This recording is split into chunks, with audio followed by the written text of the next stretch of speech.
तो मित्रों, जो सवाल नंबर 5 का आंसर आया था वो विकल्प ए सही है, यानी 960। इसी क्रम में चलिए सवाल नंबर 6 देखते हैं। यदि द्विघात समीकरण x square plus 2x minus P बराबर 0 का एक मूल -2 हो तो p का मान होगा। तो साथियों, हमने थोड़ा लिख लिया है क्योंकि वीडियो बहुत लंबा हो जा रहा था। तो आप इसको देखिए, ऐसे देखिए आप लोग। तो चलो हम कर देते हैं। देखो सवाल क्या है, समीकरण है क्या, एक्स स्क्वायर, पहले हल 6 का हल, x square plus 2x minus P बराबर 0। इसी को हल, तो मूल क्या दिया था, -2 दिया है। अब p का मान आपको ज्ञात करना है, p की जगह क्वेश्चन मार्क हो गया। उसके बाद फिर x square plus 2x minus P बराबर 0। तो x के स्थान पे -2 रख देते हैं, -2 रख दिए, प्लस 2 रहेगा। x के स्थान फिर हमने क्या रख दिया, -2 देखो रख दिया गया, माइनस पी बराबर 0। तो 2 दूनी 4, यानी स्क्वायर से माइनस खत्म हो जाएगा, 4 बचेगा। और इधर प्लस, इधर माइनस, माइनस लगाएंगे, 2 दूना 4 गुणा करेंगे, 2 दूनी 4 आएगा, माइनस पी बराबर 0। तो इधर 4 में से 4 गए, 0 आ गया, बराबर p बराबर 0। इसलिए इधर माइनस है तो माइनस पी बराबर 0, इसलिए p बराबर 0। विकल्प ए सही है इसमें, p बराबर 0, यानी छक विकल्प ए सही है। देखो छक विकल्प ए सही है, 0। उसी क्रम में चलिए अब 7 में क्या है, 7 है एक्स अक्ष पर स्थित बिंदु 5 -2 तथा -3 2 से समदूरस्थ बिंदु के निर्देशांक होंगे। चलिए निर्देशांक ज्ञात करिए साथियों। निर्देशांक ज्ञात करने के लिए क्या करेंगे हम,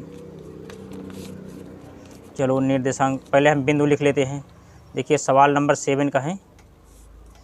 चलिए सवाल नंबर 7 देखिए, सवाल नंबर 7 का बिंदु है 5 -2 -3 2 x 0। अब x क्या है, अब माना x अक्ष पर बात करेगा तो y बराबर 0 ले लेना है। तो y के स्थान पर 0 ले लिए, तो क्या हो जाएगा, d1 बराबर, अब मान सीधे रख दे रहे हैं, x है x -5 प्लस 0 प्लस 2 का होल स्क्वायर इक्वल टू क्या आएगा। अब इधर a माइनस बी का होल स्क्वायर सूत्र बन जाएगा, a माइनस बी का होल स्क्वायर सूत्र a माइनस बी का होल स्क्वायर जो सूत्र बनेगा तो हो जाए क्या, a square plus b square minus 2ab। इसी पर रखा गया है, इसी पर रखा गया है साथियों। तो इतना आया, x square plus 25 minus 10x plus 4। और d2 बराबर क्या आएगा, d1 हो गया, d2 बराबर, अब क्या करें, इसको करेंगे तो x प्लस 3 का होल स्क्वायर, इसमें a प्लस बी का होल स्क्वायर काम करेगा तो क्या आ जाएगा, x square plus 9x plus 6x plus 4। तो d1 बराबर d2, एक हम इसको मान उठा लेंगे, अब एक उठा लेंगे, ये दोनों हम ले लेंगे यहाँ पे। d1 बराबर d1 के स्थान पे हम ये रखेंगे, d2 के स्थान पे रखेंगे। देखो कुछ हो रहा है, देखिए अब क्या हो जाएगा, इधर -10x, इधर एक्स स्क्वायर है, एक्स स्क्वायर से एक्स स्क्वायर कैंसिल हो गया। अब बचे क्या, इधर -10x, इधर 6x, इधर भेजेंगे तो -6x। अब इधर 9x है, 9x है। अब इधर देखो 4 से 4 भी कैंसिल हो जाएगा, क्या 4 से 4 कैंसिल हो जाएगा, बराबर के बाद 4 से 4 कैंसिल हो जाएगा। अब इधर 6x 9x, इधर 10x 25, तो -10x। अब इधर 6x इधर जाएगा माइनस में, इधर 9x है, और इधर 25 प्लस में है, इधर जाएगा माइनस में। तो इधर 10 -6 यानी -16x बराबर, अब 25 में से 9 गए, 16 एक तो बड़ा साथ चिन्ह माइनस है तो -16 हो जाएगा यहाँ पर। अब उसके बाद फिर x माइनस से माइनस ख़त्म हो जाएगा, और x बराबर 16/16 बराबर 1, x बराबर 1। और y का मान पहले 0 देखो निकला है, 0 पहले ही निकला है ना, x बराबर x, y बराबर 0। तो जो फाइनल आंसर निकल के आएगा इसका, तो 1 0 आएगा, 1 आ गया, और 0 y के स्थान पे, x के स्थान पे 1 और y के स्थान पे 0। यही आपको सिद्ध करना था, यही निकालना था मान इसका। तो मान निकल गया। तो विकल्प में देखो क्या सही है, विकल्प में डी सही है। 7 का आंसर जो आया है डी, विकल्प डी सही है। अब 8वां देखिए, समीकरण 2x square minus 5x plus 4 बराबर 0 के मूलों की प्रकृति होगी। मूलों की प्रकृति देखना है आपको। चलो अब देखो मूलों की प्रकृति क्या हो जाएगी। चलिए अब इधर देखो, तो समीकरण क्या है, समीकरण है two x square minus 5x plus 4 बराबर 0। तो विविक्त कर का सूत्र होता है, ये विविक्त कर का सूत्र है, विविक्त कर यानी डी बराबर डिस्क्रिमिनेंट, इसका मतलब डिस्क्रिमिनेंट यानी डी बराबर बी स्क्वायर माइनस 4ac। तो ए के स्थान पे 2, बी के स्थान पे 5, सी के स्थान पे 4। तो क्या हो जाएगा, बी के स्थान पे देखो बी है, बी के स्थान 5 का होल स्क्वायर माइनस 4 है, ए के स्थान पर 2 रखेंगे, ए के स्थान पर 2 देखो है ना, 2 रख दिए, और 80 के स्थान 4 रख दिए। तो क्या हो जाएगा, 5 25, ए स्क्वायर से माइनस ख़त्म, 25 आ जाएगा सिर्फ। अब इधर 4 दूनी 8, 8 चौक 32 माइनस 32। अब माइनस बड़ा है, 25 छोटा है, देखो इसके साथ माइनस है तो माइनस 7, 25 32 में से 25 गए, -7 आएगा। तो -7 आएगा, इसका काल्पनिक होता है, वास्तविक होता नहीं है। इसका मान काल्पनिक आएगा, क्योंकि माइनस में आ गया, काल्पनिक होगा, वास्तविक नहीं होगा। तो देखिए विकल्प कौन सही है, देखो इसमें क्या है, विकल्प भी सही है, काल्पनिक वास्तविक नहीं। चलिए अब सवाल नंबर 9, दो त्रिभुज एक दूसरे के समरूप होंगे। पहला विकल्प है क्या साथियों, पहला विकल्प है आपका, यानी यदि इनके संगत कोण बराबर हों। दूसरा विकल्प यदि इनकी संगत भुजाएं समानुपाती हों। इसमें ए और बी दोनों सही हैं, इसमें ए और बी दोनों सही हैं। देख लीजिए, इसको मैंने लिख दिया है पहले ही, देखो ए देखिए, देखो इसको ए ऐसे देख लीजिए आप, चलो मोड़ दे रहा हूँ। देखो क्या हो जाएगा, दो त्रिभुज एक दूसरे के समरूप होंगे, और इसमें विकल्प सी है, ए और बी दोनों सही हो जाएंगे, दोनों सही हो जाएंगे इसमें। तो सवाल नंबर 9 को जो आंसर आया है, विकल्प सी सही है। देखो विकल्प सी सही है, ए और बी दोनों। चलिए अब सवाल नंबर 10 देखो, सवाल नंबर 10 क्या है, सवाल नंबर 10 है, चित्र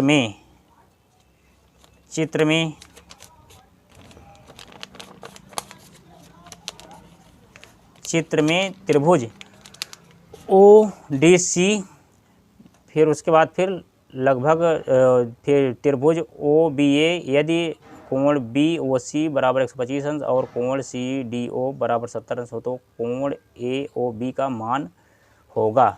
देखो फिगर बना है, पहले देखिए फिगर बना, डी सी इधर 70 अंश, बीच में ओ है 125 अंश, ए बी है।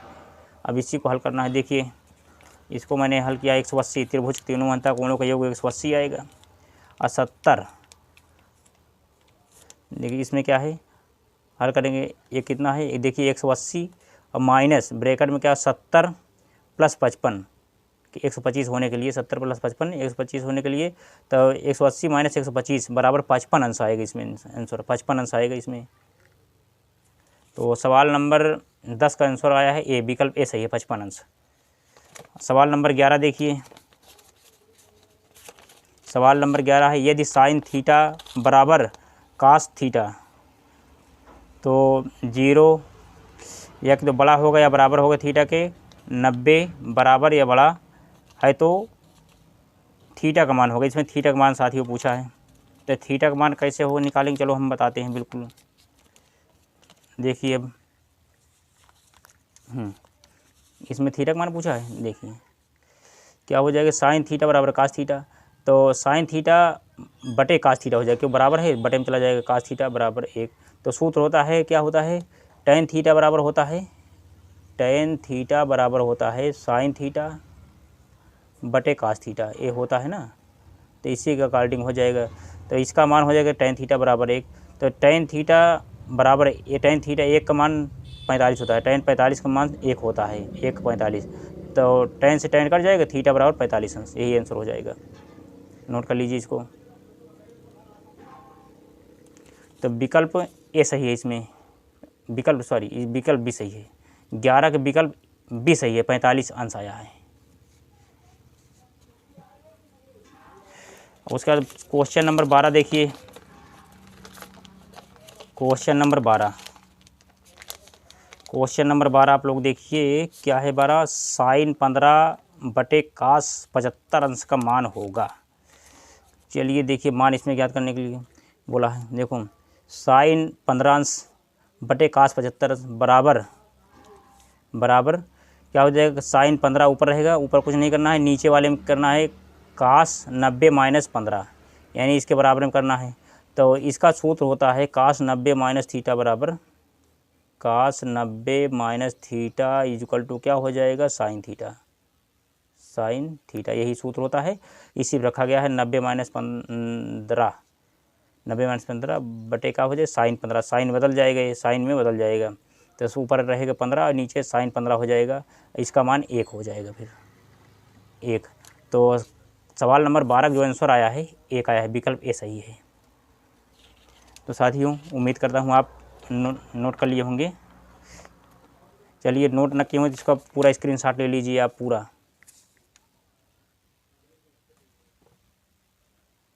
चलिए अभी इसके बाद इसका स्क्रीनशॉट ले लीजिए।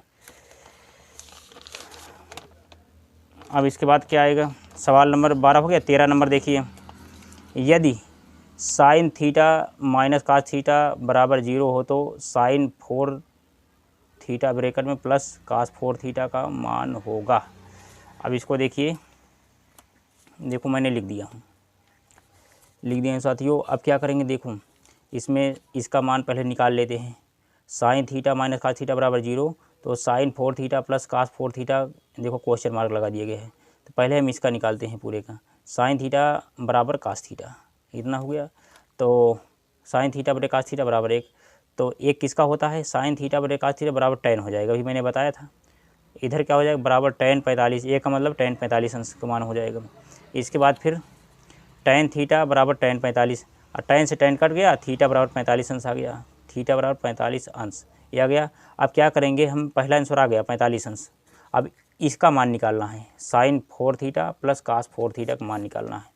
अब इसको देखो फिर लिख लिया गया है, साइन 4 45 प्लस थीटा के स्थान पे 45, थीटा के स्थान पे देखो ये थीटा है, इसके स्थान 45 आ गया, 45 प्लस कास 4 45। तो साइन 45 अंश का मान होता है 1/√2 अंडर√2, और कास 45 का मान होता है 1/√2 का होल 4 लग जाएगा यहाँ पे, 4 यहाँ लग जाएगा। तो जब करेंगे तो इकानी हट जाएगी, ये दूना हो जाएगा, 2 दूनी 4, 2 दूनी 4। तो इधर देखो ये दोनों हर समान हैं, तो ऊपर घाते आपस में जुड़ जाती हैं।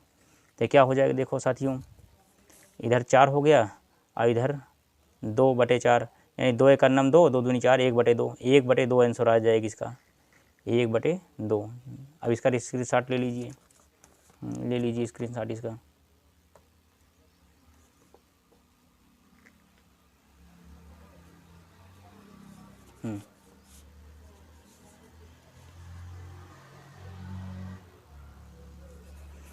चलिए अब सवाल नंबर हम 13 बता दिए, अब 14 बताते हैं आपको।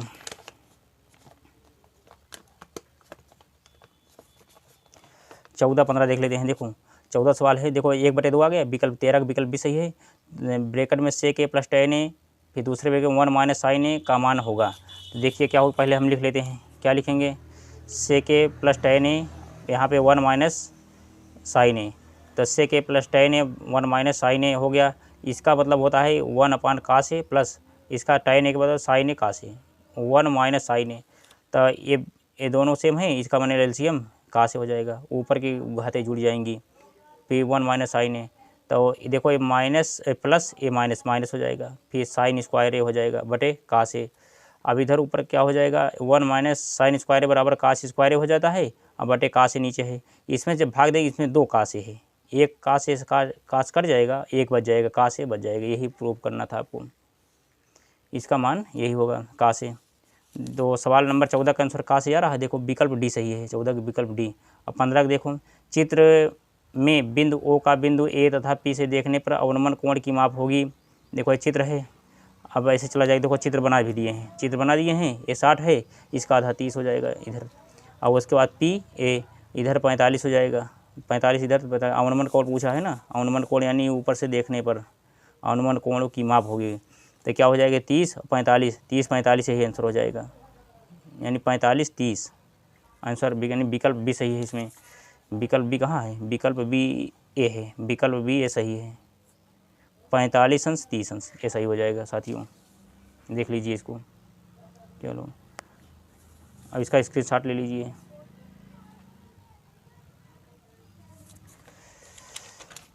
चलिए अब 16 नंबर देखिए। किसी त्रिभुज ए बी सी में कोण सी 90 अंश और tan ए बराबर 1/√3 है तो साइन ए cos बी प्लस cos ए साइन बी का मान होगा। तो साथियों इसके लिए हम करेंगे, इसको पहले इसमें दो कोण बनेंगे। देखिए दो कोण बने हैं। पहला क्या है, tan ए बराबर 1/√2 यानी लंब बटे आधार हो जाता है। तो पहले हम कोण 90 अंश हो गया, सी पे 90 अंश हो गया। और उसके बाद फिर हम पहले थीटा, ए के स्थान थीटा कोण लेंगे, क्योंकि ए का मान पूछा, पहले ए का मान पूछा फिर बी का मान पूछा है। ये ए के लिए है, देखो कोण ए के लिए, ऐसे लिख लो, कोण ए के लिए और ये कोण बी के लिए, कोण बी के लिए। इसमें दो मैंने त्रिभुज बना दिया स्पष्ट रूप से। तो क्या हो जाएगा, लंब बटे कर्ण, लंब बटे आधार। लंब कहाँ पे है, लंब एक है, एक, और आधार कितना है, √3। पहले हम इसी पर निकालते हैं। क्या हो जाएगा, आपको कर्ण निकालने के लिए देखो हम निकाल देकर पहले रख दिया। AC इसको होता है साइन ए cos बी प्लस cos से साइन बी का मान ज्ञात करना, क्वेश्चन मार्क है। तो त्रिभुज ABC में पाइथागोरस प्रमेय से कितना लिखेंगे। अब उसके बाद फिर AC के स्क्वायर बराबर AB के स्क्वायर प्लस BC के स्क्वायर, इतना हो गया साथियों, इतना हो गया AC के स्क्वायर प्लस BC के स्क्वायर। अब उसके बाद फिर AC बराबर क्या होल स्क्वायर, इसका स्क्वायर करेंगे 1 रहेगा, इसका करेंगे तो करनी कट जाएगी, इससे ये 2 से करनी कट जाएगी और बचेगा 3। AC स्क्वायर बराबर 4, AC बराबर √4 हो जाएगा और 4 का वर्गमूल 2 होता है। और उसके बाद इसी तरह हम बना लेते हैं। देखो अब क्या हो जाएगा, अब इधर थीटा जब इधर करेंगे जब पलट जाएगा, जो यहाँ पे देखो लंब था ये आधार हो जाएगा, ठीक। ये लंब है, यहाँ देखो आधार है, आधार है, यहाँ लंब हो जाएगा, उल्टा हो जाएगा, यानी संख्या वही रहेगी, आधार लंब में चेंजिंग हो जाएगी। तो साइन ए बराबर लंब बटे कर्ण। तो पहले हम ए इसमें से मान रखेंगे, इस वाले में से लंब बटे कर्ण। लंब कौन है बताओ, लंब 1 है और कर्ण कितना है, 2 है, क्योंकि कर्ण 2 चेंज नहीं होगा, कर्ण नो चेंज। और cos ए बराबर आधार बटे कर्ण, आधार कौन है, √3 और कर्ण कितना है, 2 हो गया। अब उसके बाद फिर हम साइन बी बराबर इसमें से लेंगे, अब बी वाला इसमें से लेंगे। लंब बटे कर्ण, लंब कौन है, लंब देखो इधर √3 और कर्ण 2 हो गया। cos बी बराबर आधार बटे कर्ण, आधार कौन है, आधार देखो ए है 1 और कर्ण कितना है, 2 है, हो गया। तब देखो यहाँ पे मान रख देते हैं, यहाँ पर जब मान रखेंगे दोस्तों तो क्या आएगा, साइन ए cos बी वही चीज़ रख दी है ना, फिर जो पेपर में दिया है। पेपर में देखो क्या दिया है, पेपर में दिया है क्या, साइन ए cos बी प्लस cos से साइन बी का मान ज्ञात करना है। तो देखो रख दिया गया है, जो आया था यहीं पर रख दिया गया है, 1/2 प्लस 3/2 प्लस गुणे 3/2। अब हो जाएगा। अब इधर क्या करेंगे, 1 गुणा करेंगे 1 आएगा, 2 दूनी 4 हो जाएगा, इधर 3 से करेंगे करनी हट जाएगी, खाली 3 बचेगा, बटे 2 दूनी 4 हो जाएगा। अब देखो ये हर दोनों सेम है, हर जो सेम है तो ऊपर घातें आपस में जुड़ जाती हैं, 4/4 बराबर 1। तो फाइनल जो आंसर आएगा 1 आएगा, 1 यही क्या हो जाएगा, आंसर हो जाएगा। आप यहाँ तक लिख लीजिए, इसका स्क्रीनशॉट, बहुत महत्वपूर्ण सवाल है। ये पूछा गया 1 नंबर में, लेकिन आएगा हमेशा 1 नंबर में नहीं आता, इसके बाद अधिक नंबर में आता है, 1 से अधिक, 2 नंबर, 4 नंबर, 6 नंबर में आ सकता है कभी कभार। चलिए देख लीजिए इसके बाद साथियों, देखो सवाल नंबर 16 का सी सही है 1। अब क्या करेंगे, अब एक घड़ी की मिनट की सुई 8 सेमी लंबी है, 1 मिनट में मिनट की सुई द्वारा बनाए गए त्रिज्यखंड का क्षेत्रफल होगा। अब त्रिज्यखंड का क्षेत्रफल इसमें निकालना है। सवाल नंबर 16 हो गया। चलो 17 नंबर देखिए, इसमें क्या हो जाएगा साथियों, देखिए त्रिज्यखंड क्षेत्रफल कौन होगा, पहला विकल्प ए सही है, पाई r² बटे 60 पहला सही है, 17 का विकल्प ए सही है। अब 18 देखिए, 1/2 सेमी व्यास वाले किसी ठोस अर्धगोले का संपूर्ण पृष्ठीय क्षेत्रफल होगा। देखो 18 में क्या है, 18 में क्या है, देखो हल हो गया, क्षेत्रफल बराबर 3 पाई r²।